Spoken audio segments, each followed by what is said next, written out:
చక్కటి అంత మంచి క్యారెక్టర్ ఇచ్చినటువంటి నీకు hats off, hats off. Thank you. Thank you sir. ఒకసారి ఎస్పి బాలసుబ్రహ్మణ్యం ఆయన నువ్వు ఒకప్పుడు ఆపద్బాంధవుడు చేసావు, ఇంకోసారి రుద్రవేణి చేసావు, అలాగే చాలా సినిమాల్లో నీ పెర్ఫార్మెన్స్ అనేది తెలుసు, కానీ ఎక్కువ కమర్షియల్ వైపు వెళ్ళిపోతున్నావు చిరంజీవి. నీలో పొటెన్షియాలిటీ ఉంది. ఎప్పుడో బాలసుబ్రహ్మణ్యం మన కె బాలచంద్ర గారు అన్నది కూడా అతను ప్రస్తావిస్తూ, నీలో ఒక కమలాసనం రజనీకాంత్ అందరి కలయిక ఉంది అంటే ఏదో మాట్లాడుతూ రావాలి సినిమాలు అంటే. అలాంటి కంటెంట్ తోటి మన వాళ్ళు వస్తే కనుక ఎందుకు చేయను, చేసే కెపాసిటీ ఉంది, చేయగలను అన్న నమ్మకం నాకు ఉంది, రావాలి అంటే.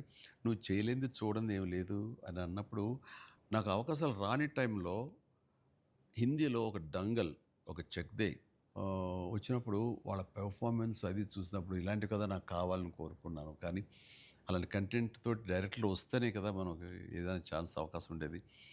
అలాంటివి వచ్చినప్పుడు ఆ సినిమాకి ఇప్పుడు ఈ సినిమా కూడా అలాంటి స్పోర్ట్స్ నేపథ్యంలోనే వచ్చింది. ఆ సినిమాల్లో దంగల్ తీసుకుందాం, అది ఫ్యామిలీ ఎమోషన్ అది.